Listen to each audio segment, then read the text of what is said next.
그날도 여느 때처럼 새벽 4시에 눈이 떠졌습니다. 시골에서는 해가 뜨기 전에 일어나는 게 몸에 배어 있어서 서울 와서도 그 습관이 바뀌질 않았습니다. 손주 녀석 학예회도 보고 싶고 아들 얼굴도 보고 싶어서 새벽부터 마음이 설렜습니다. 짐을 꾸리면서도 손주 녀석 먹일 곶감이며 밤이며 이것저것 한가득 챙겼습니다. 아침 일찍 동네 이장님 차를 얻어 타고 터미널로 갔습니다. 고속버스 터미널에 도착했을 때는 아침 8시가 조금 넘었던 것 같습니다. 이제 수유역까지만 가면 되는데 지하철을 타고 가야 한다는 게 걱정이었습니다. 시골에서는 버스만 타고 다녀서 지하철은 늘 어렵게 느껴졌거든요. 영무원 아저씨한테 물어물어 지하철을 탔는데 계단을 오르내리는 게 여간 힘든 게 아니었습니다. 무릎도 아프고 숨도 차고 해서 엘리베이터를 찾아 헤매느라 시간이 꽤 걸렸습니다. 그래도 아들 생각하면서 힘을 내서 한 걸음 한 걸음 걸었습니다. 수유역에 도착하니 벌써 점심시간이 다 되어 갔습니다. 오랜만에 서울 와서 그런지 화장실이 급해졌습니다. 가방을 의자에 놓고 화장실에 다녀오려는데 그게 이런 일이 될 줄은 몰랐습니다. 겨우 5분 정도 자리를 비웠는데 돌아와 보니 가방이 온데간데 없이 사라져 버렸습니다. 그 가방 안에는 제 지갑과 핸드폰이 모두 들어 있었습니다. 지하철 교통카드도 비상금으로 챙겨온 현금도 아들 연락처가 적힌 수첩도 모두 그 가방 안에 있었습니다. 손주 먹이려고 챙겨온 곶감이며 밤도 다 그 가방 안에 있었는데 생각하니 더 서글퍼졌습니다. 당황한 마음에 영무원을 찾아가 사정을 설명했습니다. 아저씨, 제가 잠깐 화장실 다녀온 사이에 가방을 잃어버렸어요. 어르신, CCTV를 확인해 보겠습니다만 시간이 좀 걸릴 것 같습니다. 그럼 전 어떡하죠? 아들 집에도 가야 하는데. 혹시 아드님 연락처는 기억하시나요? 머리가 하얘졌습니다. 평소에는 늘 수첩에 적어두고 보던 전화번호라 외우지를 않았던 거예요. 다행히 아들 집 주소는 머릿속에 또렷이 남아 있었습니다. 강북구 수유동. 버스를 타고 가면 될 것 같았지만 교통카드도 없고 현금도 없으니 난감하기 그지없었습니다. 영무원 아저씨께 물어보니 걸어가면 꽤 오래 걸린다고 했습니다. 그래도 다른 방법이 없으니 길을 물어물어 걸어가기로 했습니다. 1월의 찬바람은 뺨을 애듯 차가웠습니다. 발걸음을 옮길 때마다 무릎이 시큰거렸지만 아들 얼굴 보면 이런 고생쯤이야 웃으며 넘길 수 있을 거라 생각했습니다. 중간에 두어 번 길을 잃어 헤매기도 했지만 지나가는 사람들이 친절하게 길을 알려주었습니다. 다리는 점점 무거워졌고 허리는 아파왔지만 한 걸음 한 걸음 아들 집을 향해 걸었습니다. 그렇게 2시간 반을 걸어 아들 아파트에 도착했을 때는 이미 해가 서쪽으로 기울고 있었습니다. 다리가 후들거려서 잠시 아파트 입구 벤치에 앉아 숨을 고르고 있는데 경비 아저씨가 다가왔습니다. 할머니, 누구 찾아오셨어요? 아, 네. 제 아들 집에 가려고 하는데. 친절한 경비 아저씨가 아들 집을 물어보더니 인터폰을 걸어주셨습니다. 이제 곧 아들을 만날 수 있다는 생각에 그동안의 고생이 눈 녹듯 사라질 것만 같았습니다. 하지만 제 기대와 달리 인터폰 너머로 들려온 며느리의 목소리는 차가웠습니다. 아니, 갑자기 이렇게 오시면 어떡해요? 연락도 없이. 그게, 민희야. 내가 수유역에서 가방을 잃어버려서. 무슨 가방을 잃어버리셨다고요? 지갑하고 핸드폰이 다 든 가방을. 어머님, 요즘 노인네들 사기치는 것도 많다면서요? 어떻게 믿어요? 가슴이 철렁 내려앉았습니다. 한겨울 찬바람을 맞으며 2시간을 걸어왔는데 제 며느리의 입에서 이런 말이 나올 줄은 꿈에도 생각 못했습니다. 내가 너희 덕수 어미가 맞다니까. 경비 아저씨한테 물어봐도 돼. 아들이 퇴근할 때까지 기다리세요. 전 지금 나갈 일이 있어서요. 말이 채 끝나기도 전에 인터폰이 뚝 끊겼습니다. 추위에 떨며 아파트 현관 앞에서 서성이는데 지나가는 주민들의 눈길이 따갑게 느껴졌습니다. 경비 아저씨가 안쓰러운 마음에 의자라도 가져다 주셨습니다. 할머니, 추운데 경비실에서 좀 쉬고 계시지 그러세요.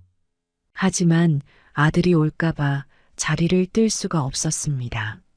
시간이 갈수록 다리는 후들거리고 허리는 아파왔지만 아들만 오면 이 모든 게 해결될 거라 믿었습니다. 밖에서 기다린 시간이 벌써 5시간이 넘어가고 있었습니다. 주머니에 있던 손수건으로 계속 눈물을 훔치면서도 아들만 오면 다 괜찮아질 거라는 믿음으로 버텼습니다. 저녁 9시가 되자 경비 아저씨가 또 다가오셨습니다. 할머니, 이러다 감기 걸리시겠어요. 아드님한테 제가 전화라도 한번 해볼까요? 그때였습니다. 그러지 마세요. 수상한 사람이에요. 며느리가 경비실로 나와 말했습니다. 아까도 말씀드렸지만 요즘 사기치는 노인들 많잖아요. 신원도 확인 안 된 분을. 말끝을 흐리며 며느리는 저를 의심스러운 눈으로 바라보았습니다. 밤 11시가 넘어서야 아들이 술에 취해 비틀거리며 돌아왔습니다. 여보, 이 노인분이 아까부터 계속 시어머니라고 하면서 며느리가 먼저 아들에게 달려가 말했습니다. 누구세요? 술에 취해 제대로 서 있지도 못하는 아들의 눈동자는 초점이 흐려져 있었습니다. 덕수야, 엄마야, 엄마. 여보, 이 시간에 경찰 부르면 동네 망신이에요. 수상한 노인이 자꾸 들어가겠다고 하면 경비실에 신고해야죠. 며느리가 아들의 팔을 잡아 끌며 말했습니다. 맞아. 경비실에 연락해야. 아들은 제 모습을 제대로 보지도 못한 채 며느리의 부축을 받으며 안으로 들어가 버렸습니다. 75년을 살아오면서 이렇게 가슴 아픈 밤이 또 있었을까요? 결국 저는 그날 밤 찬 길거리로 쫓겨나고 말았습니다. 머릿속이 하얘졌습니다. 이제 어디로 가야 할지, 무엇을 해야 할지 아무것도 생각나지 않았습니다. 새벽의 서울거리는 더욱 춥게 느껴졌습니다. 주차장 한켠에 쪼그려 앉아 한참을 울었습니다. 아들을 키우며 고생했던 지난 세월이 주마등처럼 스쳐 지나갔습니다. 덕수가 학교 다닐 때 군고구마 장사하면서 끼니를 거르던 날들. 남편 없이 홀로 키우느라 허리가 휘도록 일했던 시간들. 그 모든 것이 물거품이 된 것만 같았습니다. 추위에 온몸이 덜덜 떨렸지만 그보다 더 아픈 건 찢어질 듯한 가슴이었습니다. 시계를 보니 이제 자정이 훌쩍 넘었습니다. 이 나이에 이렇게 거리에 버려질 줄은 꿈에도 생각 못했습니다. 멍하니 거리를 걷다가 저 멀리 불이 환하게 켜진 분식집이 눈에 들어왔습니다. 따뜻한 불빛이 제 발걸음을 이끌었습니다. 불빛을 따라 들어간 분식집은 늦은 시간임에도 문이 열려 있었습니다. 어머, 할머니, 이 추운 날 웬일이세요? 40대 초반쯤 되어 보이는 여주인이 놀란 얼굴로 저를 맞이했습니다. 저 잠깐만 앉아있다 가면 안 될까요? 떨리는 목소리로 여주인에게 말을 건넸습니다. 이렇게 추운 날 어디 가실 때라도 있으세요? 고개를 가로저었습니다. 주인 아주머니는 저를 구석자리로 안내하더니 따뜻한 누룽지 백숙을 한 그릇 내왔습니다. 할머니, 일단 이거라도 드세요. 제가 오늘 손님들 드시고 남은 걸로 끓여놨어요. 허기진 배 때문인지 따뜻한 마음씨 때문인지 눈물이 왈칵 쏟아졌습니다. 왜 이러세요? 무슨 일 있으신 거예요? 민주라고 자신을 소개한 분식집 주인은 제 곁에 앉아 이야기를 들어주었습니다. 수유역에서 가방을 잃어버린 일부터 며느리에게 쫓겨난 일까지 모든 걸 털어놓았습니다. 어머나 그런 일이 있었다니. 민주 씨는 제 손을 꼭 잡아주었습니다. 할머니, 오늘은 우리 가게 위층에서 주무세요. 마침 원룸이 하나 비어 있거든요. 그렇게 저는 그날 밤 따뜻한 잠자리를 얻게 되었습니다. 다음 날 아침 일찍 일어나 나가려는데 민주 씨가 말렸습니다. 할머니, 어디 가실 때라도 있으세요? 또다시 눈물이 흘렀습니다.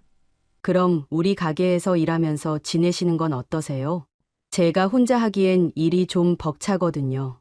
민주 씨의 제안에 처음엔 망설여졌습니다. 하지만 갈 곳도 없고 돈도 없는 처지에 이보다 더 감사한 제안이 있을까 싶었습니다. 그렇게 저는 분식집에서 일을 시작했습니다. 처음에는 그릇 닦기와 설거지만 했습니다. 하지만 시골에서 평생 살림하며 음식을 해온 덕분에 금세 요리도 배웠습니다. 특히 제가 만든 김치와 동그랑땡은 손님들 사이에서 소문이 나기 시작했습니다. 이모님, 오늘도 동그랑땡 있어요? 할머니가 담그신 김치 정말 맛있어요. 손님들의 칭찬을 들을 때마다 가슴 한켠이 따뜻해졌습니다. 민주 씨는 제게 월급도 꼬박꼬박 주었습니다. 처음엔 받기 미안했지만 민주 씨가 워낙 고집을 부려 받아들였습니다. 할머니, 이건 당연히 받으셔야죠. 손님들이 할머니 음식 먹으러 일부러 찾아오시는데. 그렇게 한 달, 두 달이 지났습니다. 분식집 위층 원룸은 어느새 제 보금자리가 되어 있었습니다. 작은 화분도 몇 개 사다 놓고 시장에서 산 작은 이불도 펴놓으니 그럴듯한 집이 되었습니다. 아침이면 일찍 일어나 가게 청소를 하고 김치와 반찬을 만들었습니다. 점심시간이면 학생들이 물밀듯이 들어와 떠들썩한 웃음소리로 가게를 채웠습니다.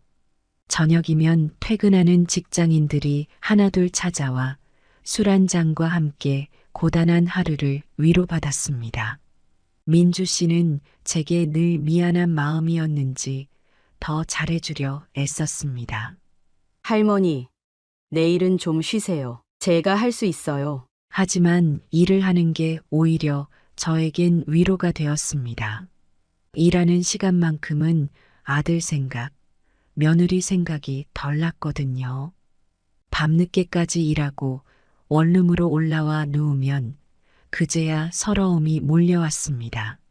창밖에 달을 보며 덕수를 생각하면 가슴 한켠이 아려왔지만 이제는 예전처럼 눈물이 쏟아지진 않았습니다. 그 대신 하루하루 새로운 일들을 배우며 바쁘게 지냈습니다. 민주 씨는 제게 스마트폰 사용법도 가르쳐 주었습니다. 할머니, 이제 카톡도 하실 수 있죠? 제가 못 올 때는 카톡으로 연락드릴게요. 세상 물정 모르던 시골 할매가 이제는 카톡으로 손님 주문도 받고 배달 음식도 시킬 줄 알게 되었습니다. 분식집은 점점 더 손님이 늘어났고 저는 그곳에서 새로운 삶을 시작했습니다. 아들 집 근처이긴 했지만 이상하게도 더 이상 두렵지 않았습니다. 제 힘으로 살아가는 법을 배웠기 때문일까요? 그렇게 시간이 흘러 어느덧 3개월이 지났습니다. 그날도 평소처럼 분주한 점심시간이 한창이었습니다. 저는 주방에서 오므라이스를 만들고 있었고 민주 씨는 홀에서 주문을 받고 있었습니다. 할머니, 오므라이스 하나 더요. 민주 씨의 외침에 고개를 들었을 때였습니다. 주방 창구 너머로 익숙한 뒷모습이 보였습니다. 심장이 멎는 것 같았습니다. 덕수였습니다. 검은색 양복을 입고 노트북 가방을 옆에 둔 채 혼자 식사를 하고 있었습니다. 손에 들고 있던 프라이팬이 덜그럭 소리를 냈습니다. 할머니, 괜찮으세요? 민주 씨가 걱정스레 물었습니다. 고개만 끄덕였습니다. 다리가 후들거려 잠시 주방 구석에 있는 의자에 앉았습니다. 저기 혹시 아드님 맞으세요? 민주 씨가 조심스레 물었습니다. 또다시 고개를 끄덕였습니다. 제가 나가서 이야기해 볼까요? 고개를 가로저었습니다. 아니에요. 내가 할게요. 떨리는 손으로 앞치마를 매만지고 다시 일어났습니다. 그동안 수없이 상상했던 순간이었지만 막상 마주하니 어떻게 해야 할지 막막했습니다. 민주 씨. 오므라이스 제가 만들게요. 덕수가 주문한 게 오므라이스라는 게 다행이었습니다. 예전에 덕수가 제일 좋아하던 메뉴였거든요. 달걀을 풀어 프라이팬에 붓고 밥을 넣어 볶았습니다. 케첩으로 맛을 내고 달걀로 감싸는 순간까지 마치 옛날 덕수의 도시락을 싸던 것처럼 정성을 다했습니다. 그리고 케첩으로 글씨를 썼습니다. 덕수야. 떨리는 마음으로 오므라이스를 들고 홀로 나갔습니다. 손님, 오므라이스 나왔습니다. 덕수는 노트북을 보느라 고개를 들지 않았습니다. 아, 네. 그러다 오므라이스 위에 쓰인 글씨를 보는 순간 덕수의 얼굴이 하얗게 변했습니다. 어머니? 저는 아무 말도 하지 못하고 그저 덕수를 바라보았습니다. 어머니, 정말 어머니 맞으세요? 덕수의 목소리가 떨렸습니다. 어머니는 시골에 계신다고 아내가 그러더니 덕수의 눈에서 눈물이 흘렀습니다. 그날 밤에 정말 어머니가 오셨던 거예요? 고개를 끄덕였습니다. 그런데 왜 여기서? 덕수의 말이 채 끝나기도 전에 민주 씨가 다가왔습니다. 그날 밤에 할머니가 우리 가게에 오셨어요. 추운 겨울밤에 갈 곳이 없다고 하셔서. 덕수의 얼굴이 점점 굳어갔습니다. 아내는 어머니가 시골로 돌아가셨다고 했는데 덕수는 자리에서 벌떡 일어났습니다. 어머니, 죄송합니다. 제가 그러더니 갑자기 무릎을 꿇었습니다. 일어나요. 여기서 그러면 안 돼요. 아니에요. 전 이럴 자격도 없어요. 그날 밤에 어머니를 제가 어떻게... 덕수의 어깨가 흐느낌으로 떨렸습니다. 주변 손님들이 우리를 쳐다보고 있었지만 아무도 수군거리지 않았습니다. 모두가 숨죽이고 이 순간을 지켜보는 것 같았습니다. 일단 들어가서 이야기해요. 민주 씨가 우리를 안쪽 방으로 안내했습니다. 덕수는 그제야 자리에서 일어났습니다. 방으로 들어가는 내내 덕수의 어깨는 계속 떨렸습니다. 그날 덕수는 모든 것을 알게 되었습니다.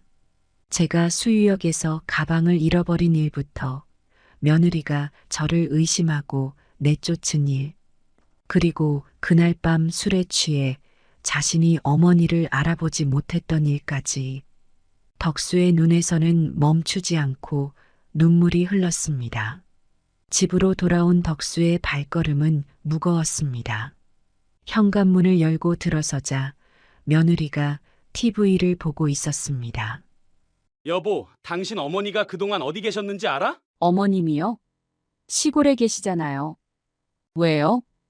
시골이라고? 당신이 그날 밤에 어머니를 쫓아냈다면서? 우리 어머니를 한겨울 밤에... 무슨 소리예요? 내가 언제 어머님을 쫓아냈다고 그래요? 어머님이 그런 말씀을 하셨어요? 방금 어머니 뵙고 왔어. 분식집에서 일하고 계시더라고. 우리 집 근처 분식집에서. 뭐라고요? 아니, 그럼 내가 거짓말했다는 거예요? 어머님이 거짓말하시는 거라고요. 당신도 그날 밤 있었잖아요. 수상한 노인이라고 내가 그랬을 때 당신도 동의했잖아요. 난 그날 취해서 제대로 보지도 못했어. 근데 당신은 어머니인 걸 알면서도 아니, 이게 무슨 소리예요?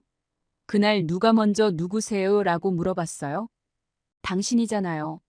술에 취해서 기억도 못하면서 이제 와서 나한테 책임을 전가해요. 당신 어머님이 거짓말하시는 거라고요. 그날 경비 아저씨도 수상하다고 했잖아요. 경비 아저씨는 당신이 그렇게 말하라고 했겠지. 어머니가 거짓말할 분이 아니야. 당신이 그동안 어머니를 얼마나 못 살게 굴었는데 아, 정말 어이가 없네요. 그럼 내가 왜 어머님을 쫓아냈겠어요? 이유가 있었겠죠? 당신은 늘 이래요. 무조건 어머님 편만 들고 내 말은 하나도 안 믿고 당신이 그날 술에 취해서 기억도 못하는 걸 가지고 나한테 책임을 묻겠다는 거예요? 어머님이 거짓말하시는 걸 수도 있잖아요. 요즘 노인분들 치매도 오시고 입 닥쳐. 우리 어머니 얘기를 함부로 하지 마. 당신 때문에 우리 어머니가 그 추운 겨울날 길거리를 떠돌아다니셨다니. 내가 이런 사람하고 살았다니. 네, 좋아요. 그렇게 어머님이 좋으시면 어머님하고 살아요. 내가 그동안 당신 뒷바라지한 거, 시댁일도 도맡아 하면서 스트레스 받은 거 다 물거품이네요. 전부 내 잘못이고 어머님만 착하시고 누가 봐도 당신이 잘못했잖아요. 그날 술에 취해서 어머님도 못 알아보고 근데 이제 와서 나한테 책임을 묻겠다고요? 당신 정말 뻔뻔하다. 우리 어머니가 그동안 분식집에서 남의 가게 설거지하면서 내가 이걸 어떻게 용서해? 설거지요? 아니, 그럼 어머님이 거기서 왜 일하세요? 시골 가셨다면서요? 분명 무슨 꿍꿍이가 있으시단 말이에요. 당신 어머님이 돈이 필요하셔서 거기서 일부러 그러시는 거 아니에요? 당신 입에서 어떻게 그런 말이? 더는 못 참겠어. 당장 이혼하자. 이런 사람하고는 더는 못 살겠어. 아니, 이게 무슨. 당신이 술 마시고 기억도 못하는 걸 가지고 이혼을 하자고요? 당신이 얼마나 많이 술을 마셨는지 그날 기억나요? 내가 얼마나 힘들었는지 알아요? 매일 술에 취해 들어와서. 그만해. 더는 당신 변명 듣기 싫어. 우리 어머니를 그렇게 만든 사람하고는 이제 끝이야. 덕수는 방으로 들어가 짐을 싸기 시작했습니다. 그날 밤 아파트는 두 사람의 고성이 멈추지 않았습니다. 다음날 아침 식탁에는 무거운 침묵이 감돌았습니다. 여보, 어제 우리가 너무 흥분했던 것 같아요. 이제 차분히 얘기 좀 해볼까요? 그래, 얘기해보자. 당신이 우리 어머니를 내쫓은 이유부터 말해봐. 대체 왜 그런 짓을 한 거야? 아직도 그 말을 해요? 내가 몇 번을 말해요? 그날 당신도 있었고 경비 아저씨도 계셨잖아요. 다들 수상하다고 했었잖아요. 그리고 요새 노인분들 4층에서 사기치는 일도 많고 해서 내가 조심스러웠던 거예요. 조심스러워서 한겨울에 밖으로 내쫓았다고? 전화 한 통이라도 해보지 그랬어? 당신 진짜 양심이 있는 거야? 어제 봤어. 어머니가 그동안 얼마나 고생하셨는지. 당신도 참. 어머님 고생하신 거 알면서 왜 연락도 없이 갑자기 오셨냐고 물어보시는 건 안 해요? 나도 당황스러웠다고요. 그리고 당신 그날 술에 취해서 제대로 못 봤잖아요. 내가 술 취했던 게 당신 잘못을 덮어주는 이유가 돼? 당신은 멀쩡했잖아. 우리 어머니를 알아보고도 그렇게 했다며? 난 정말 당신이 이런 사람인 줄 몰랐어. 그러면 당신은요? 매일 술에 취해서 들어오면서 내가 얼마나 힘들었는지는 생각도 안 하고 어머님 일도 그렇고 내 입장도 한번 생각해 보라고요. 입장? 무슨 입장? 시어머니를 길거리로 내쫓은 사람의 입장을 내가 왜 생각해야 돼? 당신, 우리 어머니한테 그동안 못되게 굴었다면서? 어머니가 다 말씀하시더라. 아, 정말. 그럼 당신은 어머님 말씀만 듣고 내 말은 하나도 안 들어보겠다는 거예요? 그동안 내가 시댁 일에 얼마나 신경 썼는지. 이런 다툼은 며칠째 계속되었습니다. 여보, 이제 그만 화해하죠. 내가 잘못한 것도 있으니까. 잘못한 것도 있다고? 당신은 아직도 모르는 거야? 우리 어머니가 그동안 분식집에서 얼마나 고생하셨는지. 내가 이런 여자랑은 더 이상 못 살겠어. 그렇게 나가겠다고 하시면서 왜 아직도 여기 있어요? 나도 이제 지쳤어요. 당신은 내 말은 하나도 안 들으면서. 내가 나가야지. 당신같이 악독한 며느리 둔 우리 어머니한테 가서 살아야지. 이혼하자. 네. 이혼이요? 당신 미쳤어요? 그날 일 때문에 이혼까지 하겠다는 거예요? 그날 일뿐이야? 당신이 우리 어머니를 얼마나 못 살게 굴었는지 이제 다 알아. 당신같이 악심든 여자랑은 더 이상 못 살아. 당신 정말 이혼하자는 거예요? 그동안 내가 당신 뒷바라지를 왜 했는지 참. 뒷바라지? 우리 어머니를 그렇게 만든 사람이 할 말이야 그게? 내일 당장 이혼 서류 가지고 올 거야. 여보, 제발 우리 다시 한번 생각해 보면 안 될까요? 나도 잘못했어요. 그날 좀 더 신중했어야 했는데. 이제 와서 그게 무슨 소용이야? 우리 어머니 가슴에 대못 박은 걸 어떻게 해? 내일 이혼 서류 보자. 변호사랑도 상담했어. 당신이 진짜 이럴 거예요? 그래, 이혼하자고요. 당신같이 이기적인 남자랑은 나도 더는 못 살겠어요. 결국 일주일 후 덕수는 이혼 서류를 들고 나타났습니다. 여기 이혼 합의서야. 당신이 잘못한 거 인정하고 서명해. 뭐라고요? 내가 왜 잘못했다고 인정해야 하는데요? 당신도 그날 있었잖아요. 계속 그 말만 할 거야? 우리 어머니를 길거리로 내쫓은 건 당신이야. 내 어머니를 그렇게 만든 사람하고는 더는 못 살아. 그래요, 이혼하죠. 나도 이제 지쳤어요. 덕수는 이혼 서류를 탁자 위에 내려놓았습니다. 그렇게 두 사람의 10년 결혼 생활은 막을 내리게 되었습니다. 분식집은 점점 더 손님이 늘어났습니다. 옛날 도시락을 재현한 메뉴들은 금세 입소문이 났습니다. 군고구마 장사할 때 쓰던 비법을 살려 만든 간식거리들도 인기를 얻었습니다. 주방에서 일하다 보면 가끔 옛날 생각이 났습니다. 덕수 도시락 싸던 일, 군고구마 장사하며 끼니 걱정하던 일. 하지만 이제는 그런 기억들이 더 이상 아프지 않았습니다. 그 시절의 맛을 기억하는 손님들이 찾아와 감사하다고 할 때면 가슴 한켠이 따뜻해졌습니다. 민주는 제게 더할 나위 없는 친구이자 동반자가 되었습니다. 덕수도 주말마다 빠지지 않고 찾아왔습니다. 이제는 제법 솜씨 좋은 요리사가 되어 바쁠 때면 혼자서도 주방을 이끌어갈 수 있게 되었습니다. 처음에는 민주가 덕수를 가르치는 것으로 시작했습니다. 된장찌개 끓이는 법, 김치찌개 맛내는 법, 야채 손질하는 법까지. 민주는 덕수를 가르치면서도 한 번도 짜증을 내지 않았고 덕수는 열심히 배우려 했습니다. 시간이 지날수록 두 사람은 더욱 가까워졌습니다. 주방에서 서로 어깨를 부딪히면 멋쩍게 웃고 맛을 보여주겠다며 숟가락을 권하는 모습이 새롭게 보였습니다.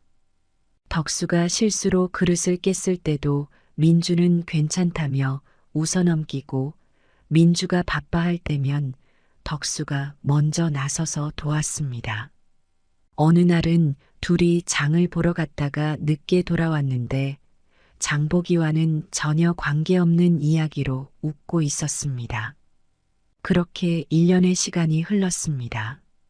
덕수는 이제 완전히 달라져 있었습니다. 술도 끊었고 예전의 우울한 표정도 사라졌습니다. 민주 역시 전과 달라졌습니다. 아침마다 화장을 하고 나오더니 머리도 예쁘게 염색을 했습니다. 어느 날 저녁 가게 문을 닫은 후 둘은 제 앞에 나란히 앉았습니다. 덕수가 먼저 입을 열었습니다. 재혼하고 싶다고 했습니다. 민주와 서로 사랑하게 되었다고, 이제는 새로운 시작을 하고 싶다고 했습니다. 눈물이 났습니다. 그동안 덕수가 얼마나 힘들었는지, 그리고 민주를 만나 어떻게 변화했는지 모두 지켜봤기에 더욱 기뻤습니다. 게다가 민주는 덕수의 과거도 저의 존재도 모두 이해하고 받아들여 주었습니다. 두 사람은 조촐하게 결혼식을 올렸습니다. 분식집 단골들이 하객으로 와서 축하해 주었고 동네 어르신들은 덕수와 민주에게 덕담을 해 주었습니다. 분식집은 이제 단순한 식당이 아닌 추억을 파는 맛집이 되었습니다. 예전에 제가 살던 동네 사람들도 일부러 찾아올 정도였습니다. 세월은 참 이상한 것 같습니다.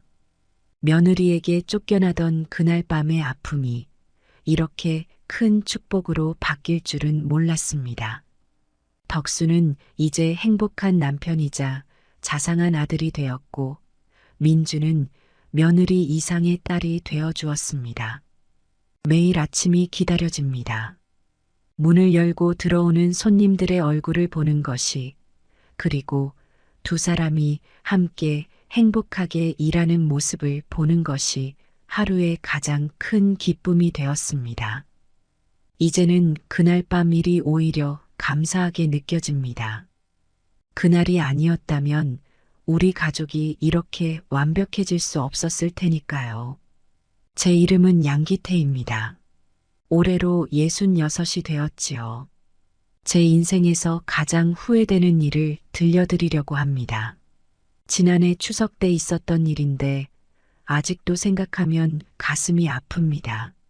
추석이 다가오고 있었습니다.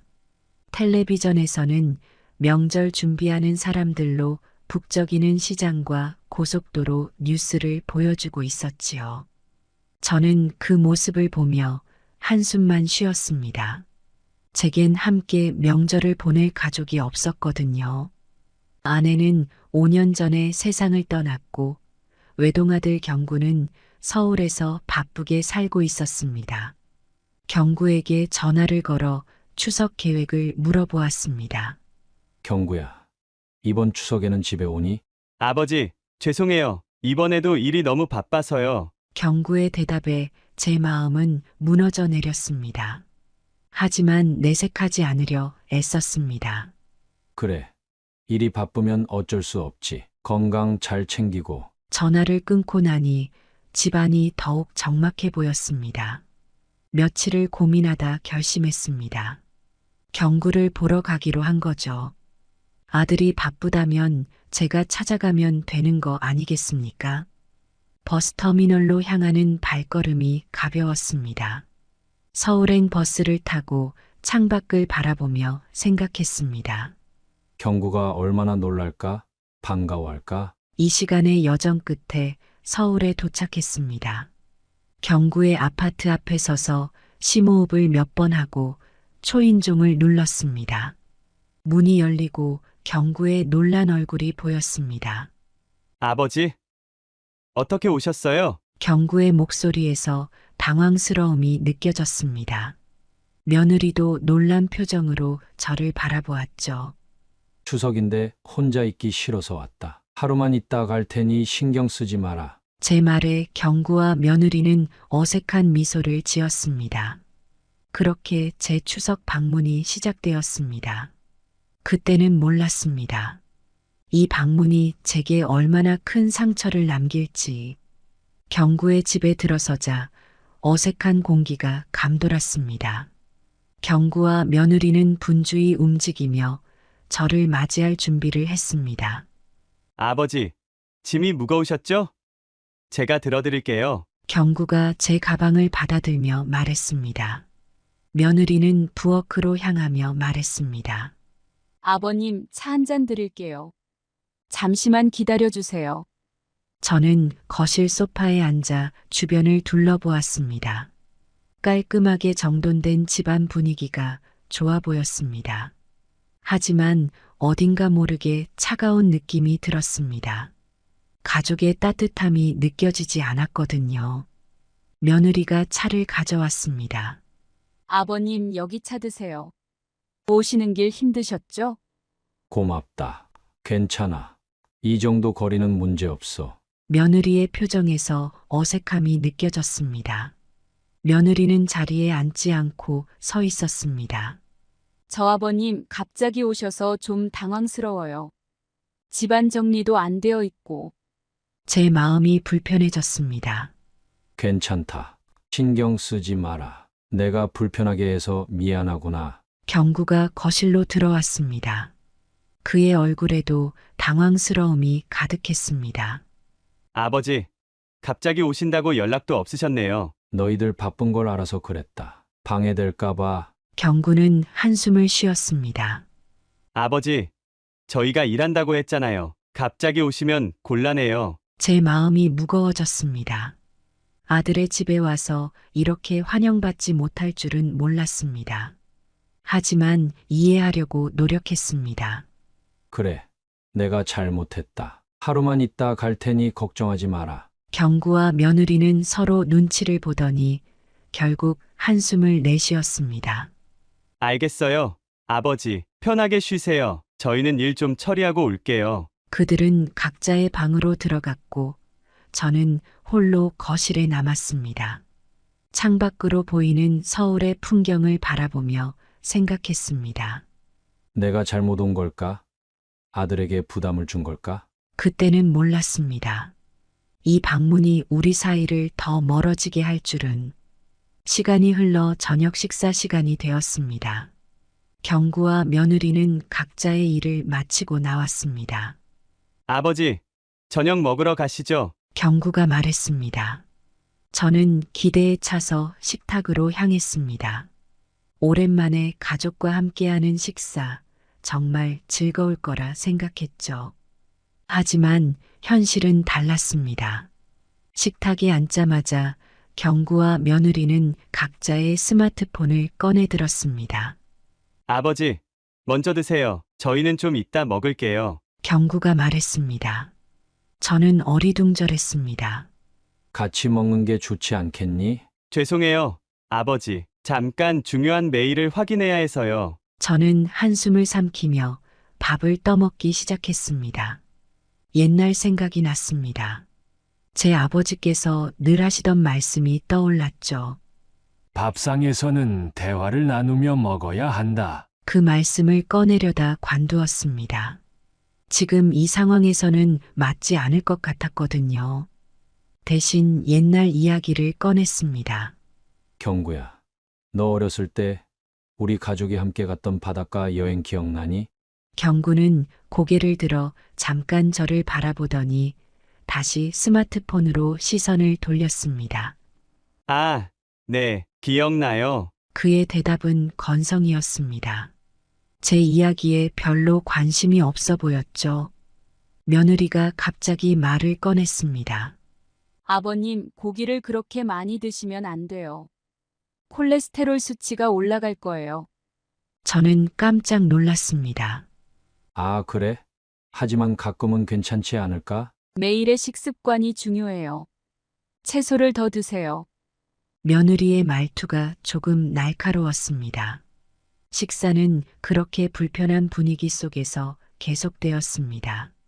저는 가족들과 대화를 나누고 싶었지만 그들은 각자의 세계에 빠져 있었습니다. 밥을 다 먹고 나서야 경구와 며느리는 스마트폰을 내려놓았습니다. 아버지, 식사 맛있게 하셨어요? 경구가 물었습니다. 저는 억지로 미소를 지었습니다.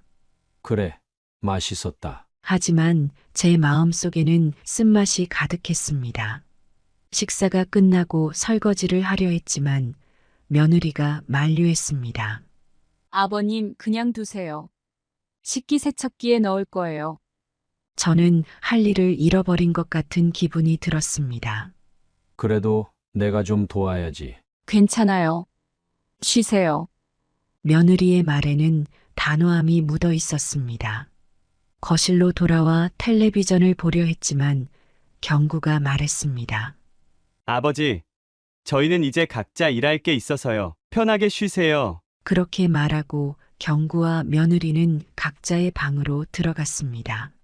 저는 또다시 혼자 남겨졌습니다. 텔레비전을 보며 생각했습니다. 내가 여기 왜 왔을까? 집에 있는 게 나았을까? 그때 처음으로 이 방문이 실수였다는 생각이 들었습니다. 하지만 이미 늦었죠. 이제 이 불편한 상황을 어떻게든 견뎌내야 했습니다. 식사가 끝나고 잠자리에 들 시간이 되었습니다. 경구가 저를 좁은 서재로 안내했습니다. 아버지, 여기서 주무세요. 침대는 없지만 요는 깔아뒀어요. 방을 둘러보니 책상과 책장이 가득한 좁은 공간이었습니다. 바닥에는 얇은 요가 깔려 있었죠. 여기서 자라고? 거실 소파에서 자도 괜찮은데. 제 말에 경구는 고개를 저었습니다. 아니에요. 아버지, 여기가 더 편하실 거예요. 거실에서 주무시면 불편하실 거예요. 경구의 말에 저는 할 수 없이 고개를 끄덕였습니다. 좁은 방에 들어서니 답답한 기분이 들었습니다. 책장 사이로 간신히 누울 자리가 있었죠. 괜찮다. 하루 자고 가는 거니까. 제 말에 경구는 안도의 표정을 지었습니다. 아버지, 필요한 거 있으시면 말씀해 주세요. 저희는 이만 자러 갈게요. 경구가 말했습니다. 저는 고개를 끄덕였습니다.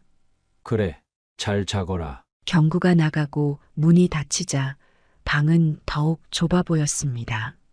요 위에 누워 천장을 바라보았습니다. 집 냄새, 아들 냄새가 나는 줄 알았는데 그저 먼지 냄새만 났습니다. 한숨이 절로 나왔습니다. 내가 왜 여기 왔을까? 후회가 밀려왔지만 이미 늦었습니다. 잠을 청하려 했지만 쉽지 않았습니다. 딱딱한 바닥, 낯선 공간, 그리고 마음속 불편함이 잠을 방해했습니다. 한참을 뒤척이다 깜빡 잠이 들었는데 갑자기 화장실이 가고 싶어졌습니다. 조심스럽게 일어나 문을 열었습니다. 어두운 거실을 더듬어 화장실로 향했습니다. 그때였습니다. 발이 무언가에 걸려 넘어질 뻔했습니다. 균형을 잡으려다 옆에 있던 장식장을 건드렸고 그 위에 있던 꽃병이 떨어져 깨지고 말았습니다. 쨍그랑 요란한 소리와 함께 집안이 밝아졌습니다. 경구와 며느리가 놀라 뛰쳐나왔습니다. 무슨 일이에요? 경구가 걱정스러운 눈으로 물었습니다. 미안하다. 화장실에 가려다 그만 꽃병을 깨뜨렸구나. 제 말에 며느리의 얼굴이 굳어졌습니다. 아버님 조심하셨어야죠. 그 꽃병은 제가 아끼던 거예요. 며느리의 목소리에 원망이 묻어 있었습니다. 경구가 얼른 나서서 상황을 수습했습니다. 괜찮아요. 아버지, 사고는 누구나 날 수 있어요. 제가 치울 테니 걱정 마세요. 하지만 며느리의 표정은 여전히 좋지 않았습니다. 저는 그 자리에 얼어붙은 채 서 있었습니다. 미안하다는 말을 몇 번이나 했는지 모릅니다. 경구가 깨진 꽃병을 치우는 동안 저는 화장실도 가지 못한 채 방으로 돌아왔습니다. 방에 돌아와 누웠지만 잠은 오지 않았습니다. 방금 전 일이 계속 머릿속을 맴돌았습니다.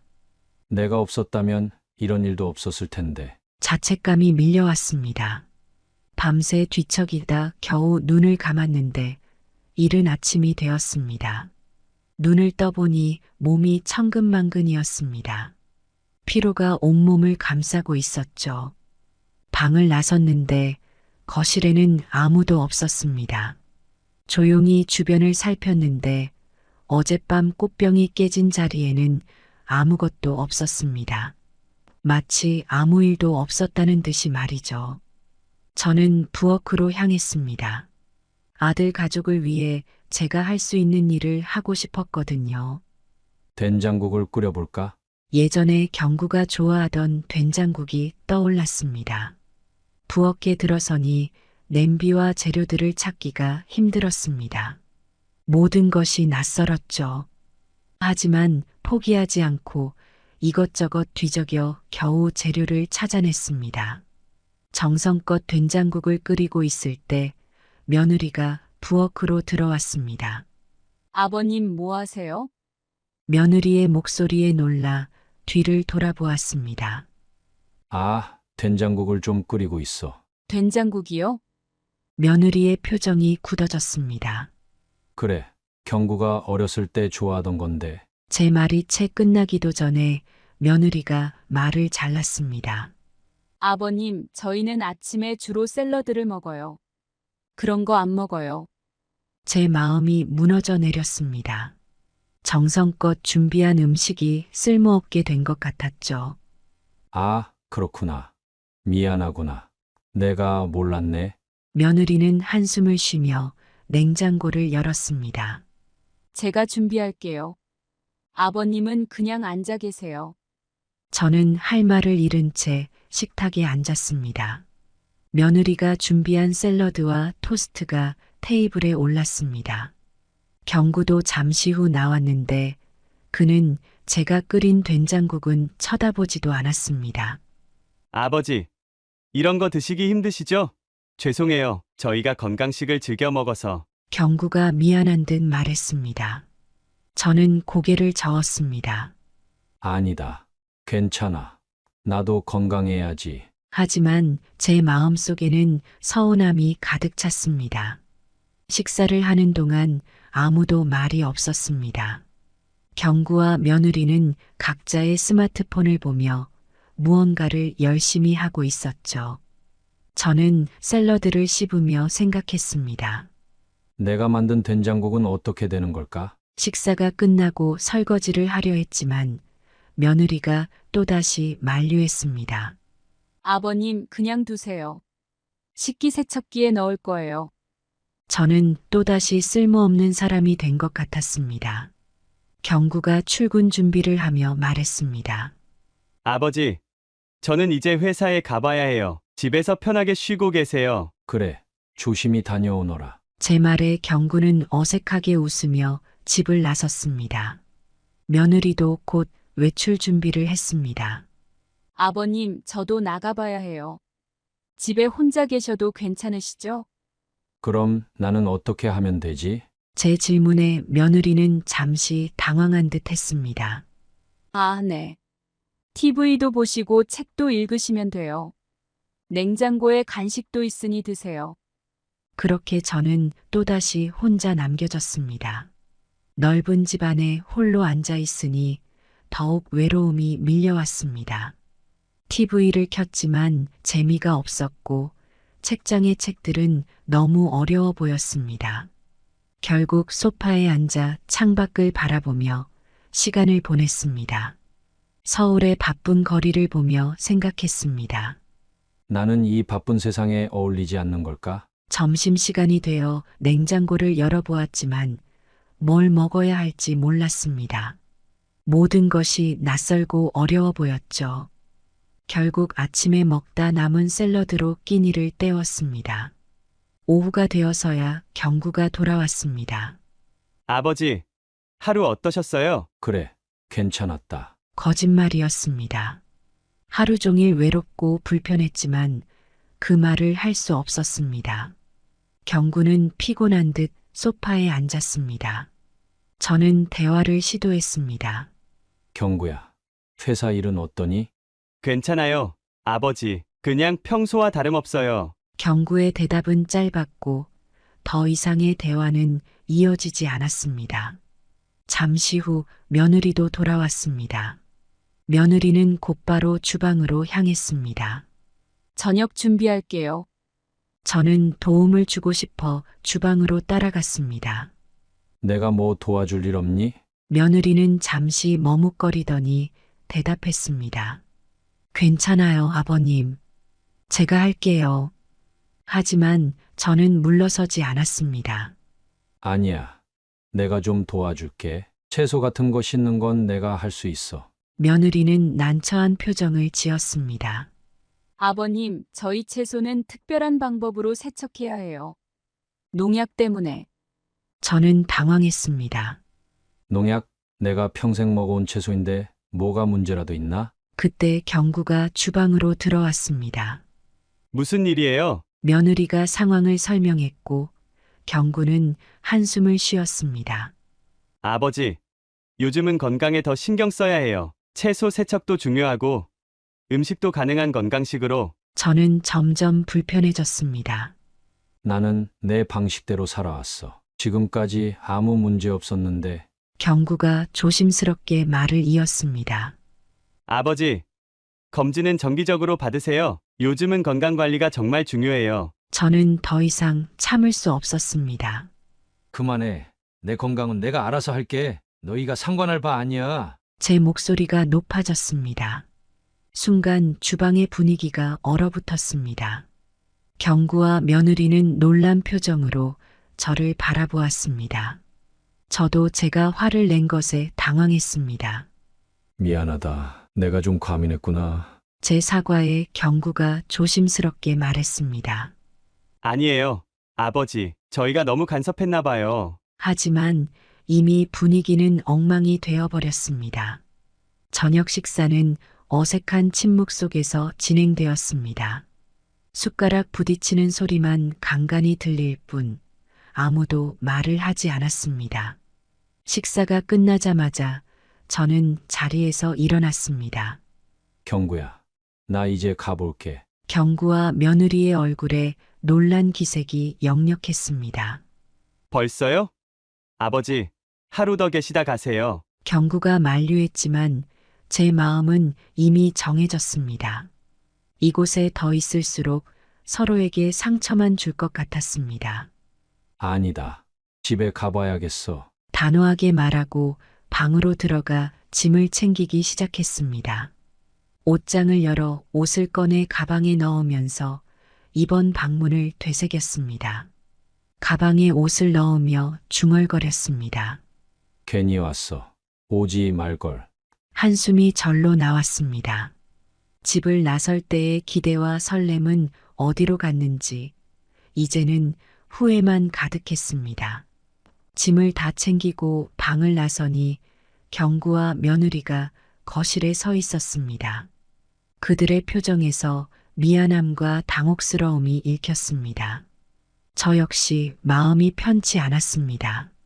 아버지, 내일 아침 일찍 가셔도 되잖아요. 경구가 다시 한번 말했지만 저는 고개를 저었습니다. 더 이상 이 어색한 상황을 견딜 자신이 없었습니다. 너희 생활에 방해될 것 같아. 난 그냥 갈게. 현관으로 향하며 신발을 신었습니다. 이 집에 제자리는 없다는 것을 뼈저리게 느꼈습니다. 경구가 따라 나왔습니다. 그럼 제가 버스 타는 곳까지 바래다 드릴게요. 됐다. 나 혼자 갈 수 있어. 아들의 호의를 거절하는 제 마음도 아팠지만 지금은 혼자 있고 싶었습니다. 현관문을 열고 밖으로 나왔습니다. 저녁 공기가 쌀쌀했습니다.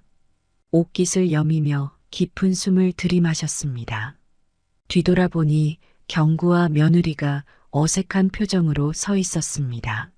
그럼 잘 있어라. 그렇게 말하고 엘리베이터로 향했습니다.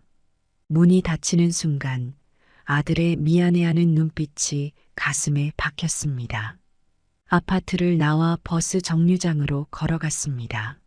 머릿속은 복잡했습니다. 왜 이렇게 됐을까? 내가 뭘 잘못한 걸까?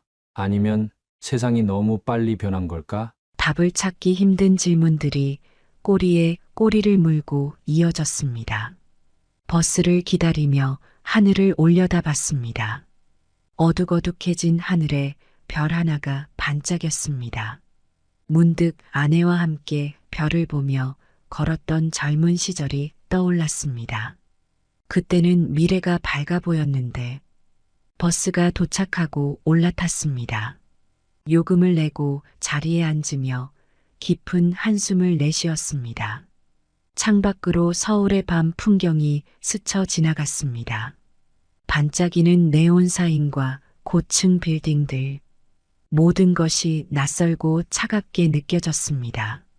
버스가 고속도로에 진입하자 주변 풍경이 단조로워졌습니다. 어둠 속에 가로등만이 일정한 간격으로 지나갔습니다. 그 모습이 마치 제 인생 같다는 생각이 들었습니다.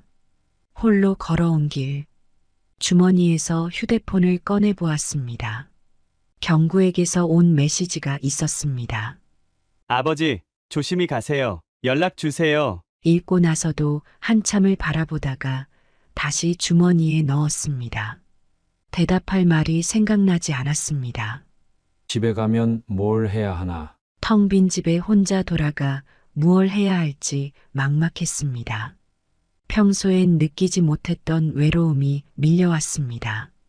버스 안은 조용했습니다. 대부분의 승객들이 졸고 있었습니다.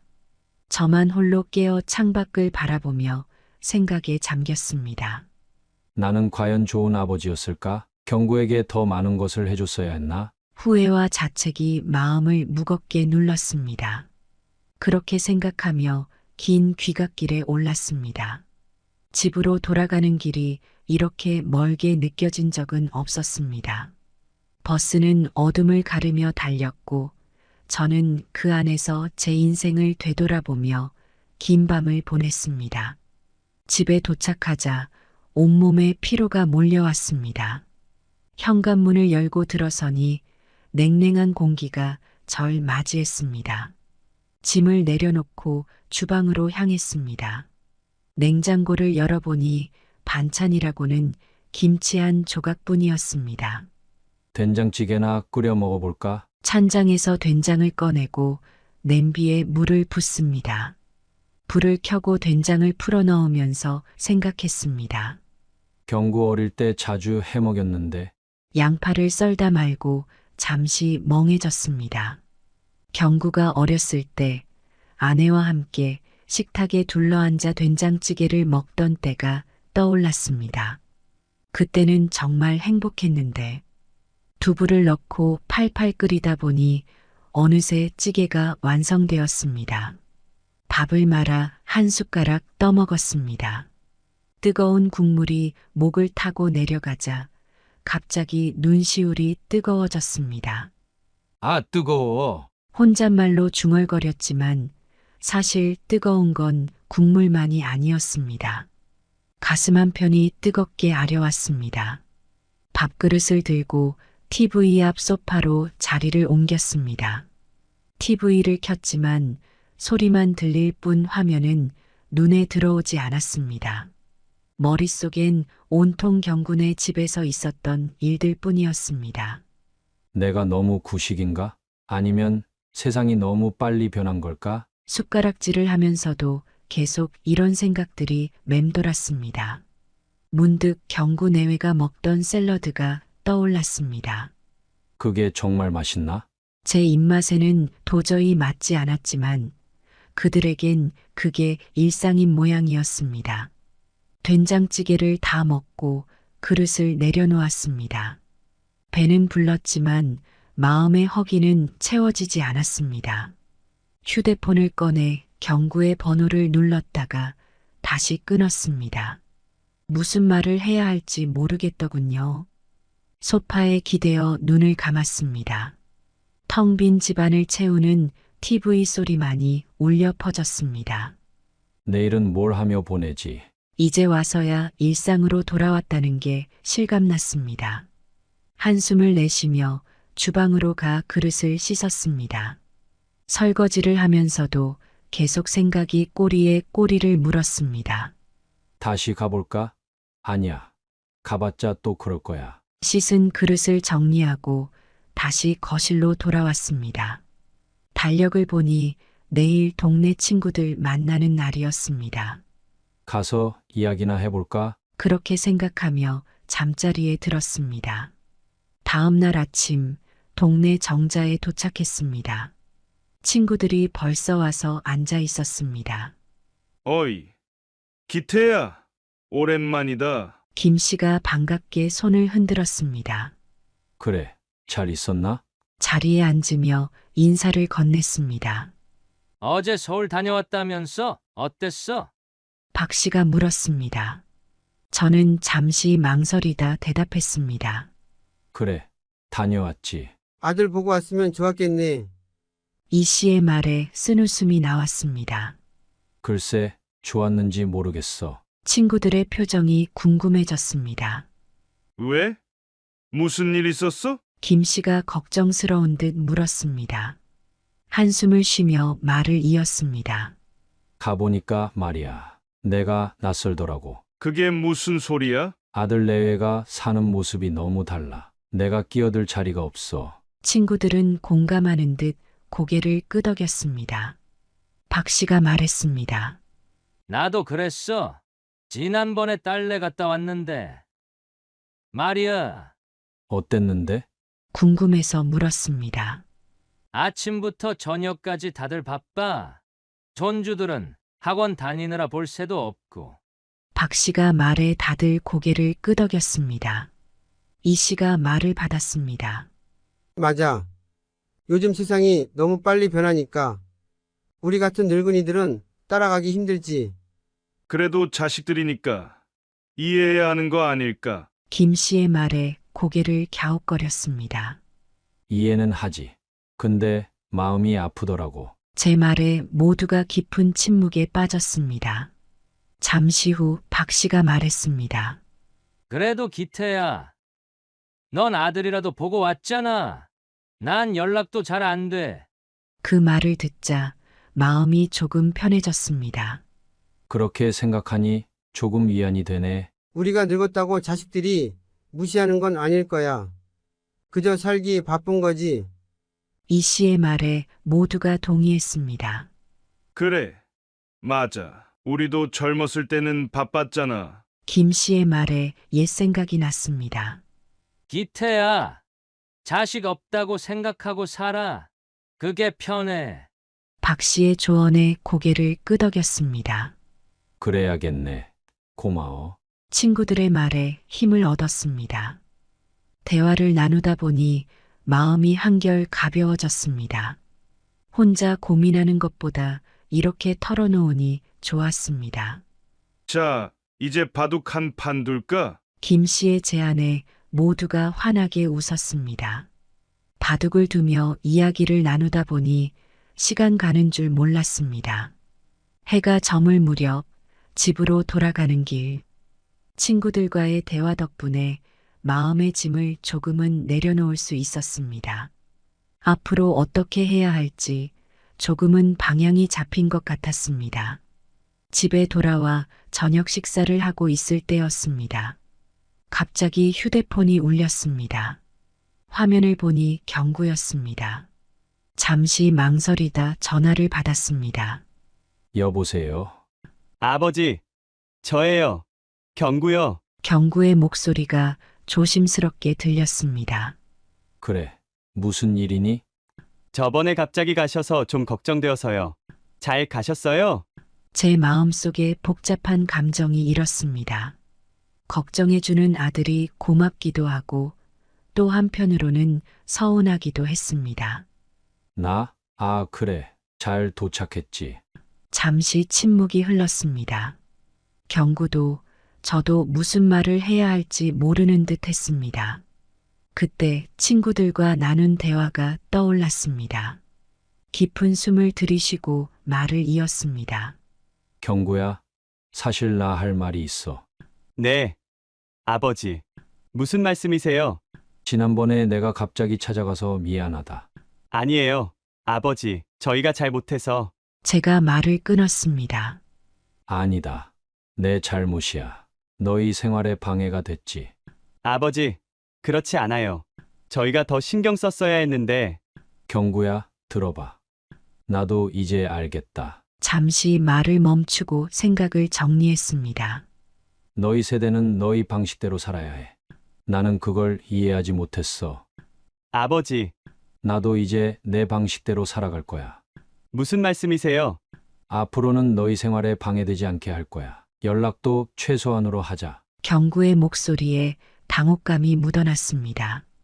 아버지, 그게 무슨... 오해하지 마라. 내가 너를 미워해서 그러는 게 아니야. 깊은 숨을 내쉬고 계속 말을 이었습니다. 너도 바쁘게 살아야 하고 나도 내 삶이 있어. 서로 간섭하지 말고 각자의 삶을 살자는 거야. 전화기 너머로 경구가 말을 못 잇고 있는 게 느껴졌습니다. 아버지, 제가 뭘 잘못했나요? 아니다. 너 잘못이 아니야. 이건 내 결정이야. 제 목소리에 흔들림이 없도록 노력했습니다. 나도 앞으로 바쁘게 살 거야. 동네 친구들도 만나고 새로운 취미도 가져볼 생각이야. 그래도 아버지, 가끔은 연락드려도 되죠? 경구의 목소리에 불안함이 묻어났습니다. 물론이지. 하지만 너무 자주는 말고 서로의 생활을 존중하자. 통화를 마치고 전화를 끊었습니다. 가슴이 먹먹했습니다.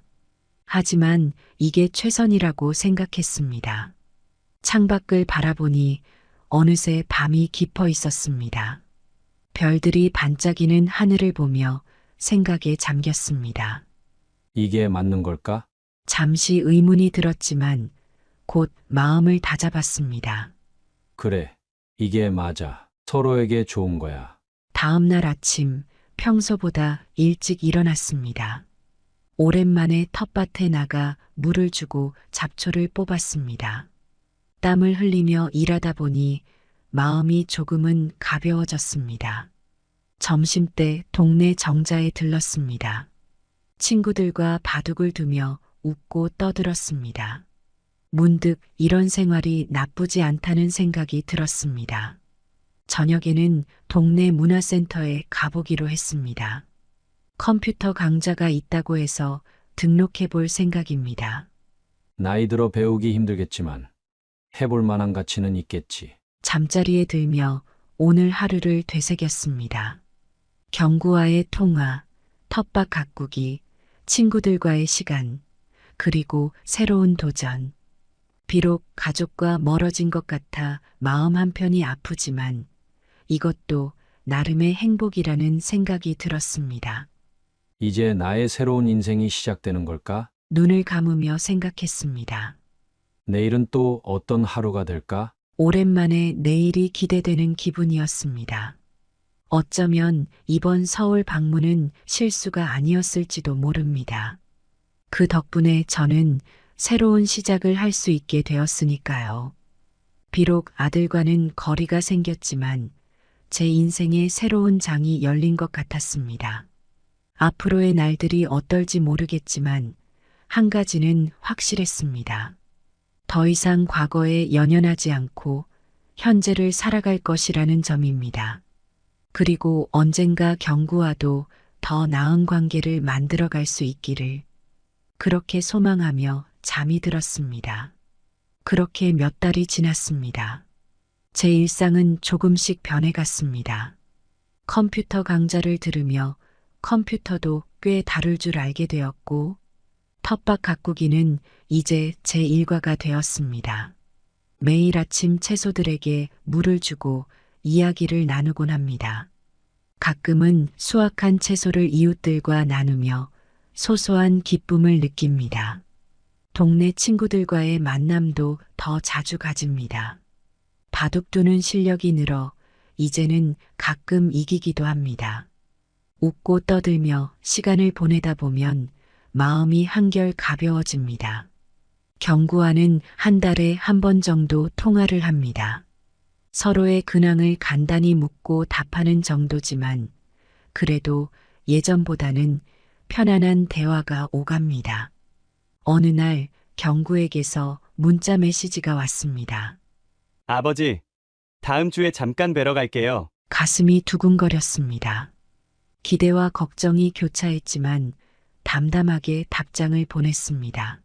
그래, 오너라. 경구가 오기로 한 날 아침부터 분주히 움직였습니다.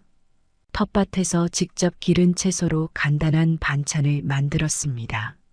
된장찌개도 끓였습니다. 경구가 도착했을 때 저는 평소와 다름없이 그를 맞이했습니다. 왔니? 먼 길 오느라 고생했다. 경구는 어색한 미소를 지으며 들어왔습니다. 식탁에 앉아 제가 준비한 음식을 먹으며 이야기를 나눴습니다. 서로의 생활에 대해 조금씩 알아갔습니다.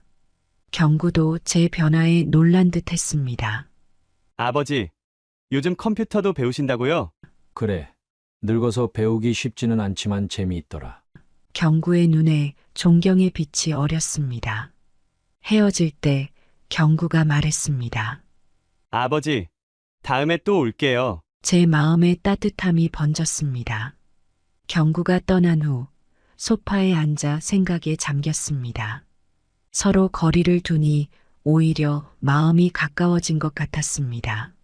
모든 일에는 때가 있는 법이지. 창밖으로 노을이 지고 있었습니다. 문득 아내 생각이 났습니다. 여보, 나 잘하고 있지? 우리 아들 잘 크지 않았소? 미소 지으며 눈을 감았습니다. 이제는 후회 없이 현재를 살아갈 수 있을 것 같았습니다. 그리고 앞으로 경구와의 관계도 조금씩 나아질 거라는 희망이 생겼습니다. 인생은 참 묘한 거야. 끝났다고 생각할 때가 새로운 시작일 수도 있지. 그렇게 생각하며 내일의 텃밭 가꾸기를 계획했습니다. 이제 제 인생의 새로운 장이 시작되었습니다. 아침이 밝았습니다. 새소리에 눈을 떴습니다. 창문을 열자 상쾌한 공기가 방 안으로 들어옵니다. 오늘도 어김없이 텃밭으로 향합니다. 발걸음이 가벼워졌습니다. 예전에는 무거운 마음으로 하루를 시작했는데 이제는 기대감으로 가득합니다. 텃밭에 도착하니 채소들이 반갑게 저를 맞이합니다. 상추, 토마토, 가지 모두 쑥쑥 자라는 모습을 보며 미소 짓습니다. 물을 주고 잡초를 뽑으며 생각합니다. 이 채소들처럼 나도 조금씩 자라고 있구나. 이제는 압니다. 인생은 끝날 때까지 새롭게 시작할 수 있다는 것을. 나이는 그저 숫자에 불과하다는 말이 이제야 이해됩니다. 잠시 휴식을 취하며 하늘을 올려다봅니다. 푸른 하늘에 뭉게구름이 떠가는 모습이 평화롭습니다. 문득 경구 생각이 납니다. 다음에 오면 이 채소로 반찬을 해줘야겠다. 오늘도 저는 제 인생의 정원사입니다. 채소를 가꾸듯 제 삶도 정성껏 가꿉니다. 새싹을 틔우고 꽃을 피우며 열매를 맺는 과정을 즐깁니다. 때로는 힘들고 지치기도 하지만 그 과정 자체가 의미 있다는 걸 알게 되었습니다. 텃밭 일을 마치고 집으로 돌아오는 길, 이웃들과 인사를 나눕니다. 예전에는 외로움을 느꼈는데 이제는 동네 전체가 제 가족 같습니다. 집에 도착해 씻고 난 후 컴퓨터 앞에 앉습니다. 오늘 배울 새로운 기능에 대해 생각하니 설렘이 듭니다. 배움에는 끝이 없다는 말을 실감합니다. 저녁이 되어 잠자리에 들며 오늘 하루를 되새깁니다. 감사한 마음이 가득합니다. 내일은 또 어떤 새로운 경험이 기다리고 있을까 기대하며 눈을 감습니다. 이것이 바로 제 삶의 의미입니다. 매일 조금씩 성장하고 새로운 것을 배우며 주변과 소통하는 것. 인생의 황혼기가 아닌 새로운 시작임을 느낍니다.